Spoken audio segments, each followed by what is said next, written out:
Good morning, everyone. Let's do some prayers. Om Guru Brahma, Guru Vishnu, Guru Devo Maheshwara, Guru Sakshat Parbrahma, Tasmai Shri Guruve Namaha.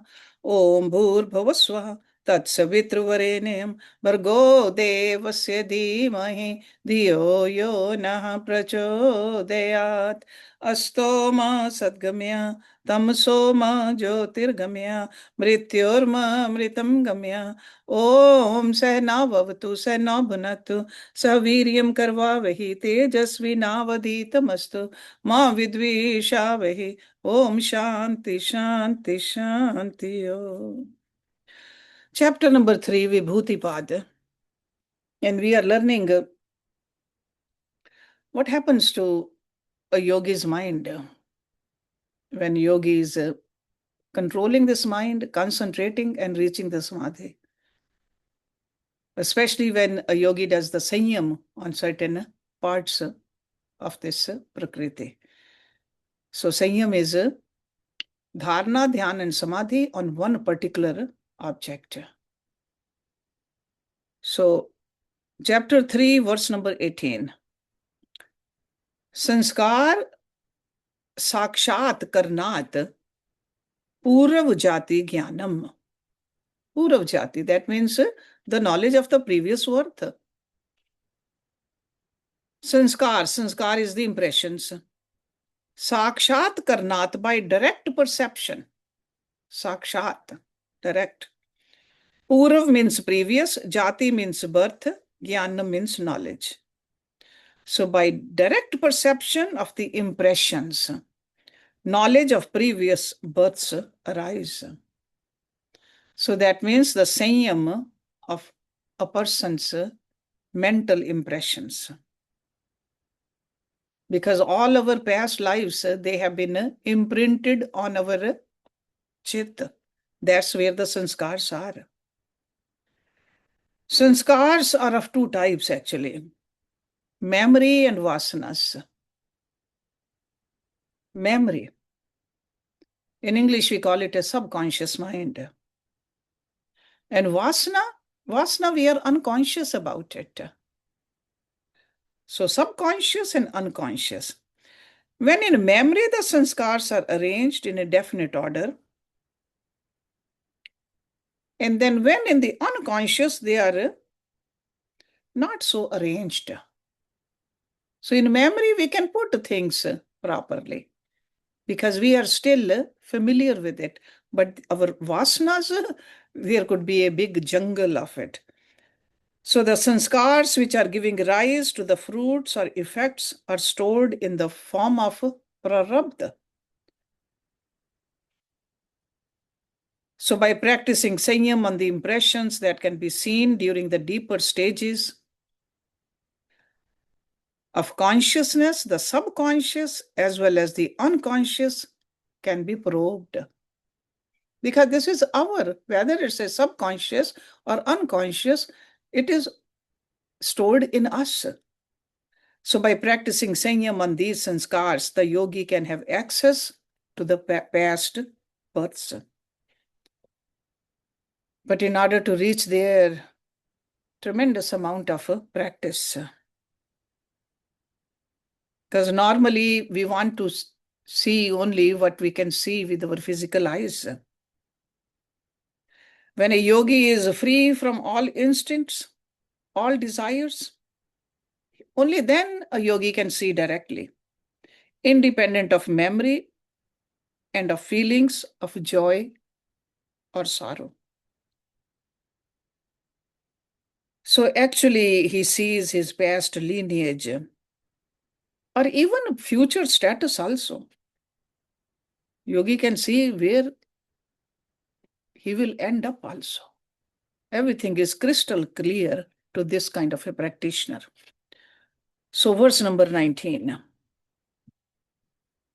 So in all these verses now, we are just learning the deeper part of that sanyam. Once we do the sanyam, what really happens? What is the effect of that? So now in verse number 19, pratyasya parachit jnanam. Pratyasya means of the content of the mind, pratyay. Par means other, somebody else. Chit means mind, the deeper mind. Jnanam means knowledge. So this is about the knowledge of the other's mind, not just only your mind, somebody else's mind. So by performing sanyam on the pratyas, knowledge of another's mind arise. So it's like through his own purity of consciousness, yogi realizes directly the nature of not only his own mind alone, but the consciousness of somebody else also. So pratyaya word I'm sure you are familiar with. That really means perceiving the contents of the mind, pratyaya. So by mastery over his own mind and consciousness, yogi develops this kind of a power also, can read the mind of others.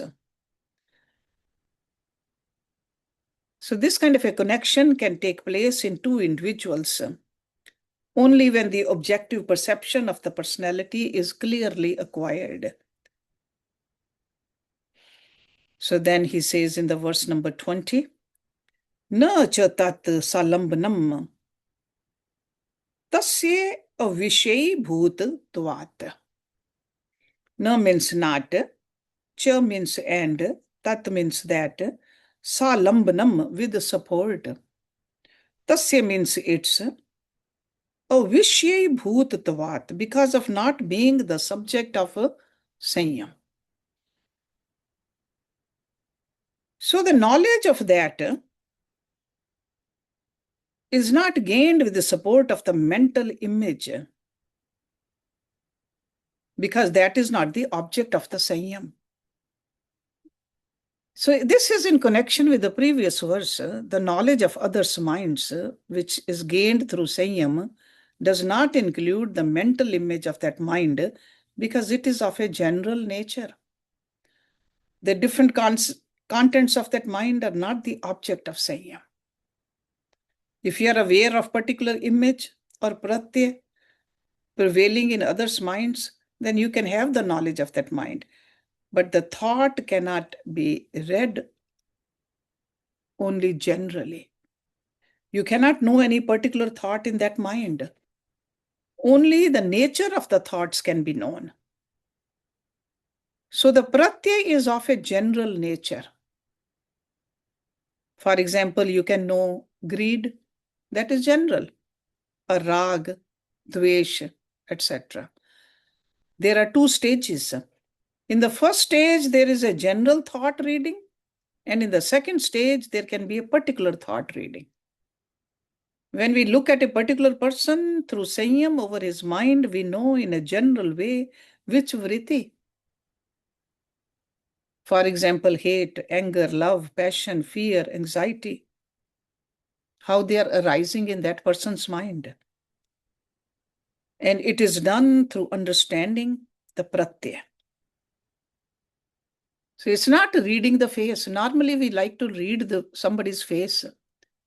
This yogi is looking at the pratyaya in the mind. And the pratyaya can be understood through dhyan, or through dreams, or through observation or behavior. These are the other methods of understanding other people's minds. So for understanding another person's mind, you have to give him some suggestions and then understand the response.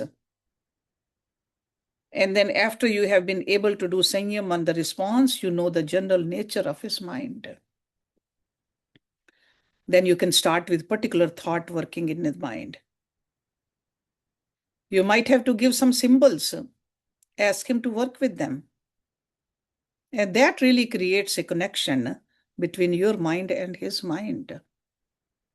Whatever takes place in the mind, every particular thought or reaction can be directly seen through pratyaya. Some people even try to do that with the little babies. Put some things in front of them and see what that baby is attracted to. Just a very, very young baby. So it is said that in the sutra, that particular thoughts in the mind of another person cannot be read or seen. That is the first stage which has been described. Because it is difficult. It requires a very special capacity of the mind. In the next verse, in verse number 21,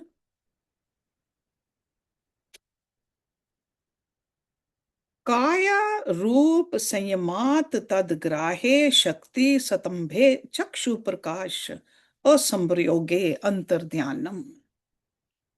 So he's talking about all kinds of powers which are cultivated by this yogi. So now, invisibility, that's what this verse is all about. How do yogis become invisible? Kaya, body, roop, form, sanyamat, by doing sanyam. Tat means that, grahe, receptive, shakti, power, satambhe, suspension, chakshu, the eye, prakash is the light, asamparyoge, absence of contact, antardhyanam, being invisible. So by performing sanyam on the form of the body and suspending receptivity of the form, there being no contact with the eye and the light, the yogi can become invisible. So when a yogi performs sanyam on his own body, then suddenly the power of receiving the form stops. And there is no contact between the eyes of observers and the body of the yogi. So that's how he becomes invisible. And this is a well-known siddhi, Vibhuti. For an ordinary person, sure, it's a frightening practice.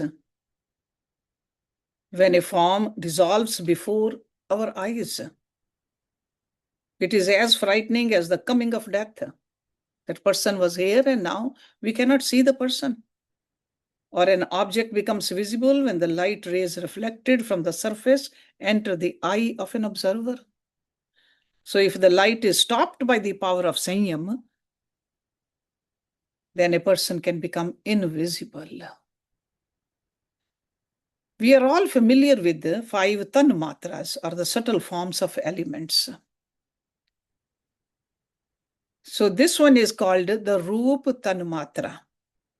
Roop Tanmatra becomes the object of the yogi's sanyam.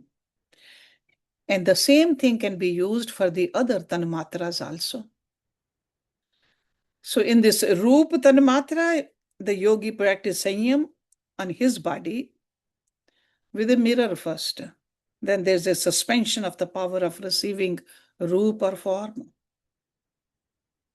So for sometimes there's no contact between the observer and the body of the yogi.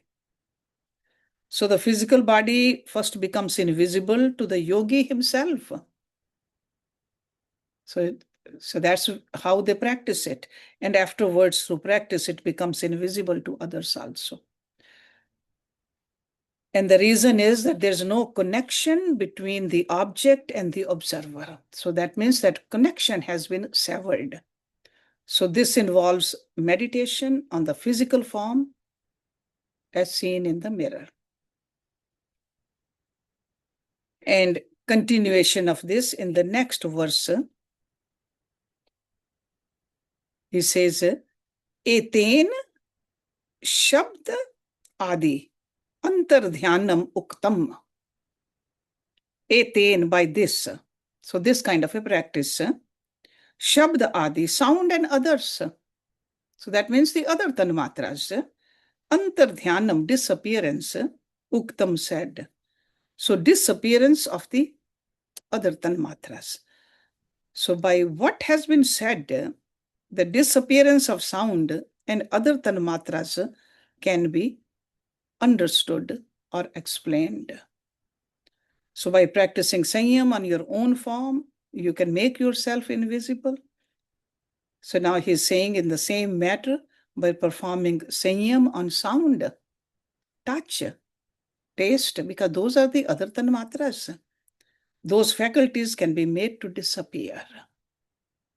So you're saying something, others cannot hear you. So the yogi can stop other sensations also and control the phenomena concerning them. Now, verse number 23. Sopkramam nirupkramam cha karam tat sanyamat aparant jnanam arishtebhyo va. So this is about the time, knowledge of the time of death. Sopkram, the karam with activity. Nirupkramam, the karam that is dormant. Cha means and, karam means action, tat means that, sanyamat, by performing sanyam. Aparant, death. Jnanam, knowledge. Arishtebhyo, by omens.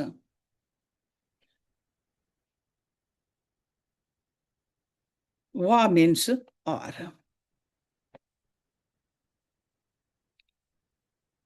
Karam is of two kinds, active and dormant. So sopkram and nirupkram. So karam is of two kinds, active and dormant. By performing sanyam on them, knowledge of death is gained. Also by omens. So again, karam, two kinds of karam. Sopkram means that karam which has started giving its fruit. And nirupkram is that which is dormant at present and would be exhausted after some time. The first kind of karma is also called prarabdha, and the second kind, sanchit. Those are the other terms for these karma. Because sanchit karma, they remain in the storehouse. And as a matter of fact, the karmas can be divided into three.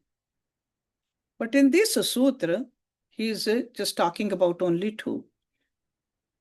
So third kind is kriyaman karma. So Rishi Patanjali does not include kriyaman over here because it has to go into the store of the nirup karam, in the storehouse. Whatever we do, majority of it go into the sanchit, the storehouse. So that's why he is not mentioning that. So by performing sanyam on these two types of karma, the death can be known beforehand. This is what Rishi Patanjali is talking about. Birth and death are the effects of karma.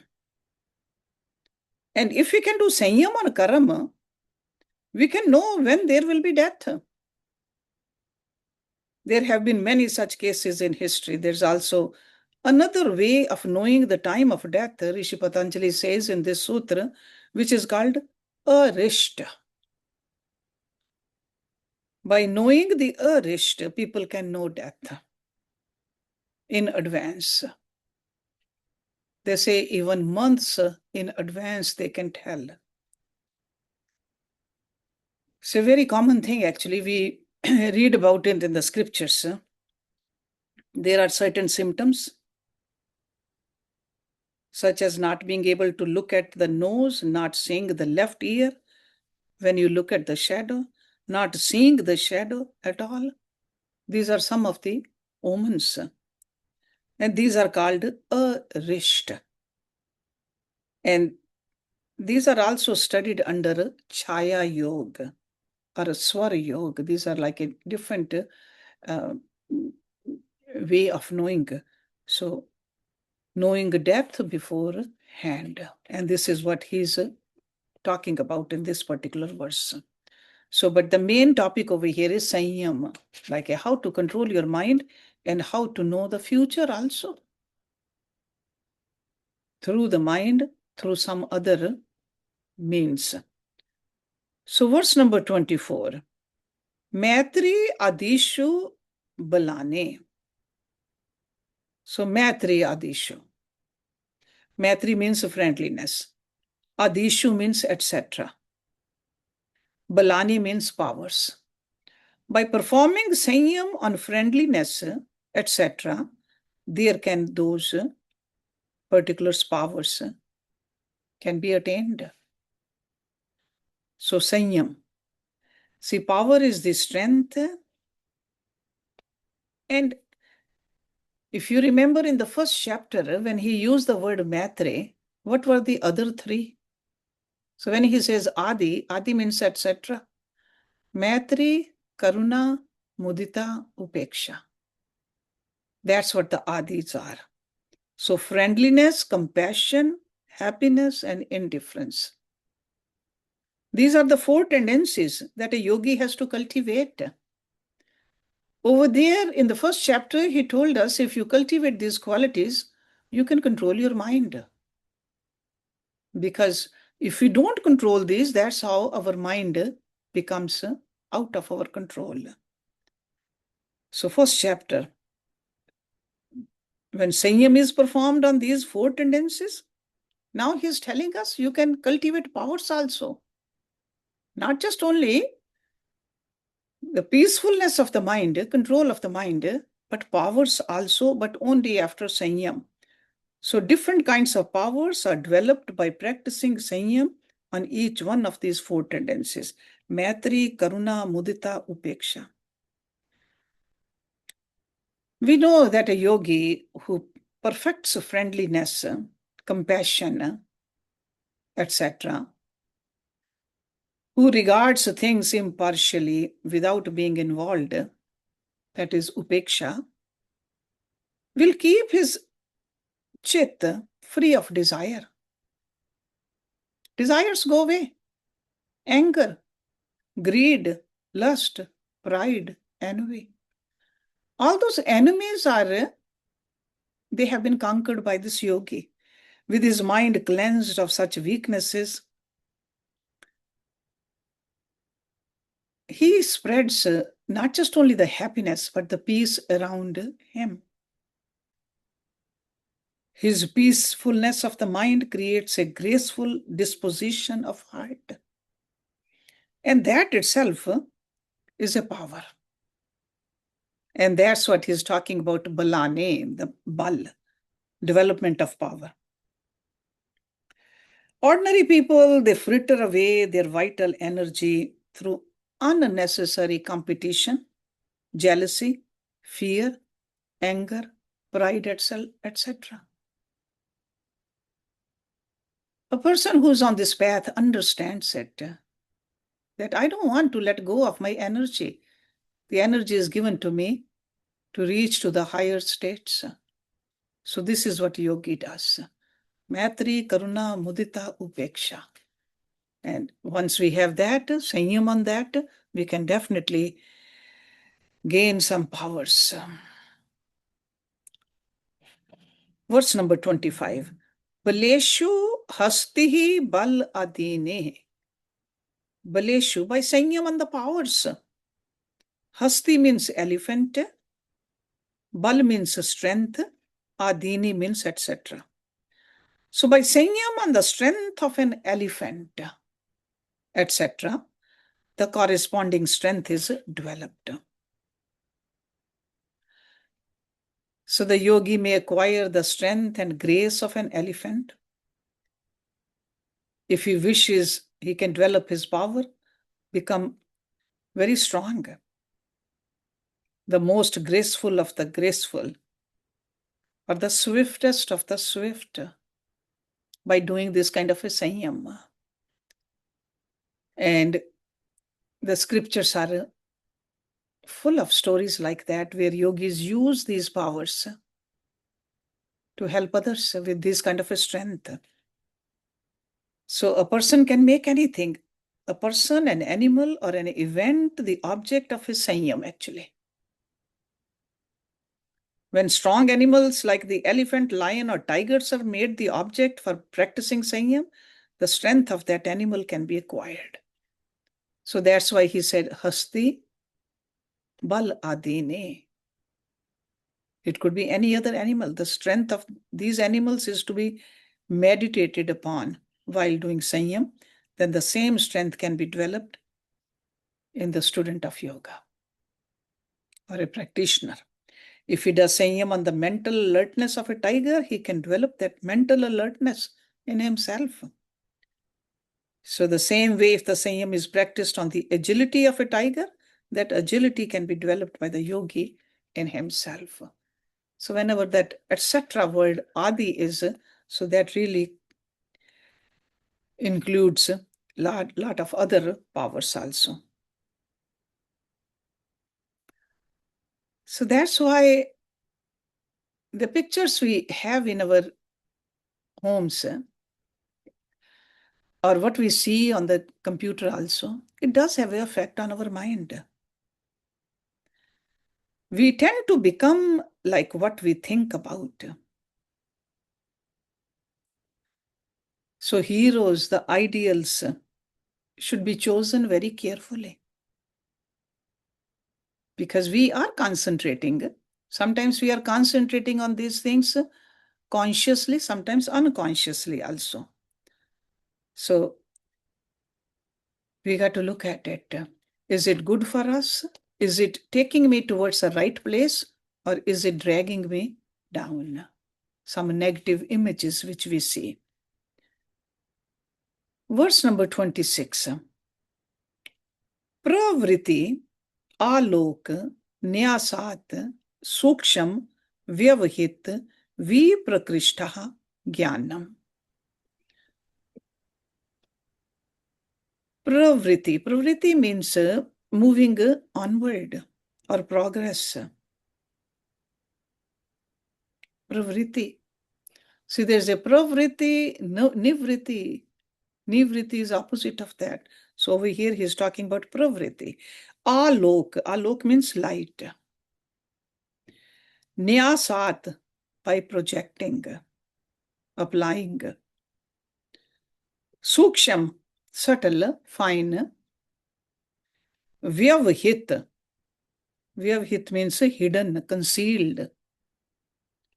Viprakrishtaha, distant, remote. Jnanam means the knowledge. By sanyam on the light, alok, within, the knowledge of the subtle, hidden, and remote is obtained.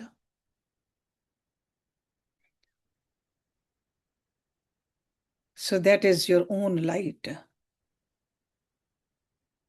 So concealed things, near things, or far things are revealed by a yogi. See, subtle means like how did the yogis knew the Paramanu, subatomic particles, hidden as a treasure, remote, something which you can't see with the eyes, far distant land. So by integration of the inner light, that is the insight of the soul. That's what it is actually. The inner light is the soul. A yogi develops a super sensitive powers of perception. And such insight brings the power of seeing things which are subtle and fine, concealed, or at a distance. Generally, our senses are not in our control. And we did not even develop them, except in some rare cases.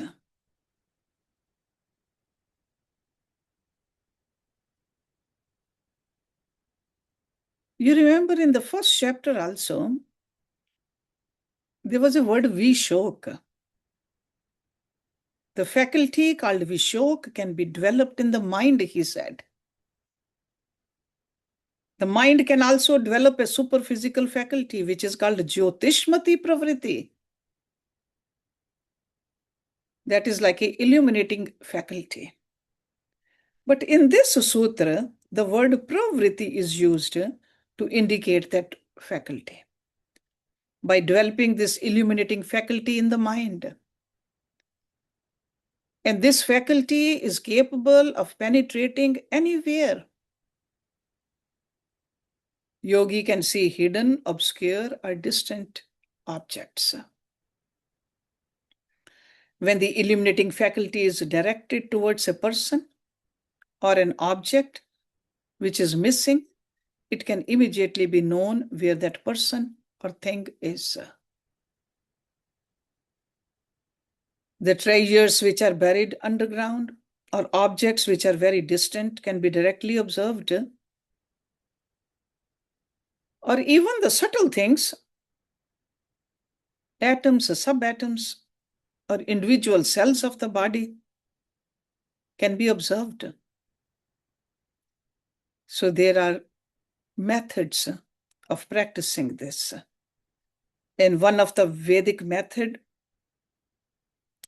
or the yogic method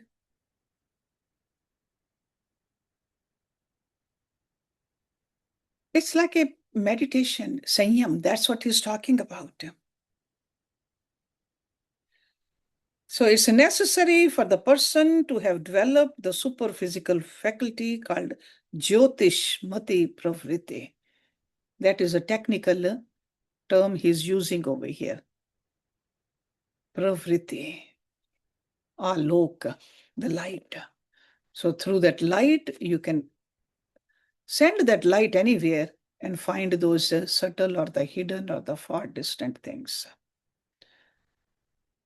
And the next one, similar to that actually, Bhuvan Gyanam Surya Sanyamat.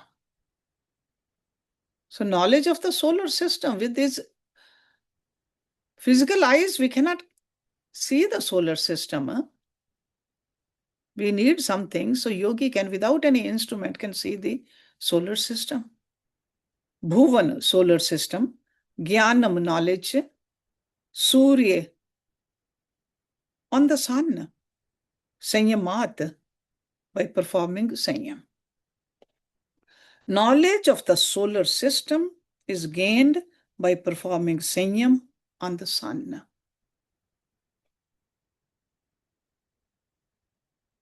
See, the sun illumines the world, our world, with its rays. The same way the light of the soul reaches the sahasrara, the 1,000-petaled place in our own body. So the yogi knows the functions of both the outer and the inner world. According to the Indian philosophy, there are 14 worlds, or the divisions of the universe. 7 above and 7 below. Those above are called the aerial region. Bhulok, Bhuvalok, Swarlok, Mahalok, Janulok, Tapolok, and Satyalok. And those below are another regions. They are Atal, Vital, Sutal, Rasatal, Talatal, Mahatal, and Patal. So all these worlds are interdependent and interconnected. All 14 worlds. So just like our microcosm represents the macrocosm, the entire structure is called the great universe. So these 14 worlds are represented in the various regions of our body also, from the crown of the head to the soles of our feet. This is our microcosm. And the bottom portion of the torso is the central point. And the aerial regions are situated above, the nether regions below it. See, our pelvic region is called Bhulok. Navel region is called Bhuvalok. Where our diaphragm is, it's called Suvalok. Heart is called Mahalok in our own body. Neck is Janalok. Eyebrow center is Tapalok. And crown of the head is called Satyalok. All this information is given in our scriptures. And the 7 below the nether worlds are represented: hips as Atal, thighs at Vital, knees Sutal, calves are Rasatal, ankles are Talatal, upper side of our feet Mahatal, and soles of the feet Patal. And we are also familiar with the chakras in our body, major chakras. And then there are several other chakras also in our body. So there's a whole universe. So Rishi Patanjali, he not only speaks about the external world, but he does talk about the internal achievements also. We should not ignore our microcosm. So these yogis, they are instructing us to direct our mind towards the inner body, to study also, to get to know this inner universe of ours. Because we spend so much time just looking at or worrying about the outer world. And all this knowledge can be gained by practicing Sanyam.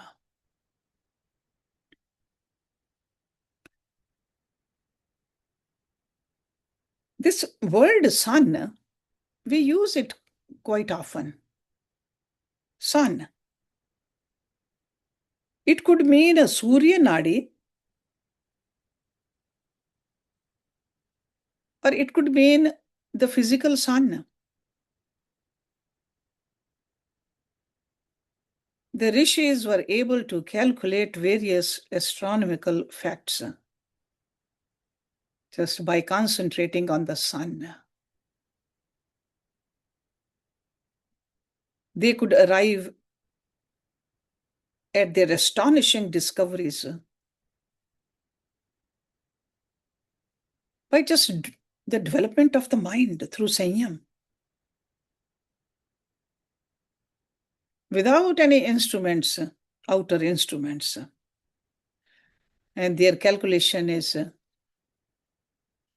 so correct now when we look at it with the help of the instruments. From here, we can see that they knew the universe through practicing Sanyam on the sun.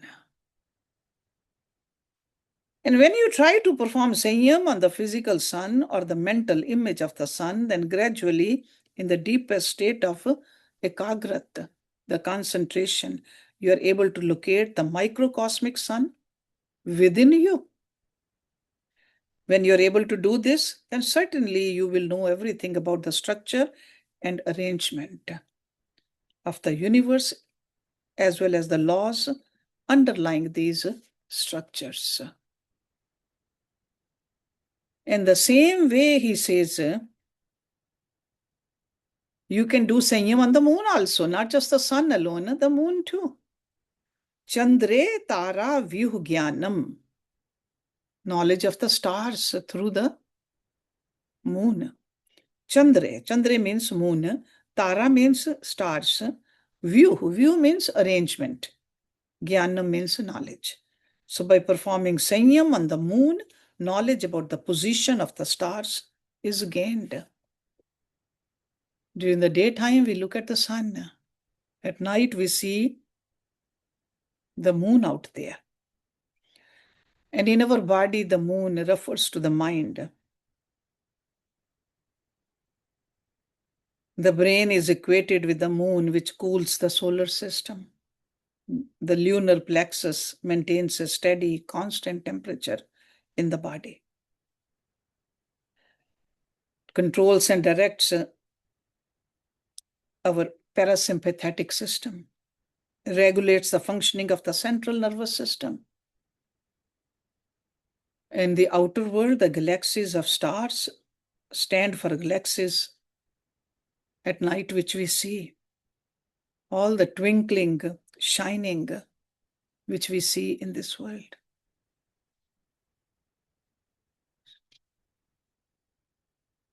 So we'll start with verse number 29 next week. And we see that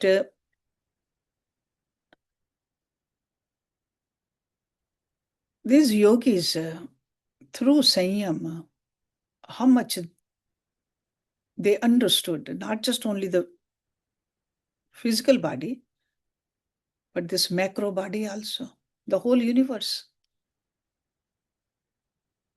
And it is available to all of us. But we have to do the practice to that level. And the whole thing started with what? Yam and the niyams. Having a control over our mind. Generally, we don't even have a control over speech. But he's talking about a deeper level of control. Only then we will have these kind of vibhutis, these powers. Or just to even understand these.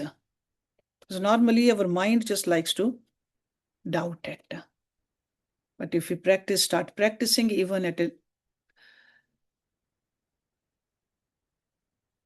portion of it, I mean, few minutes a day meditation, few minutes a day the study, we will see the effect of that in our own personality. So let's stop it here. Om Purnamada Purnamidam Purnat Purnamudachyate Purnasya Purnamadaye Purnameva Viseshyate.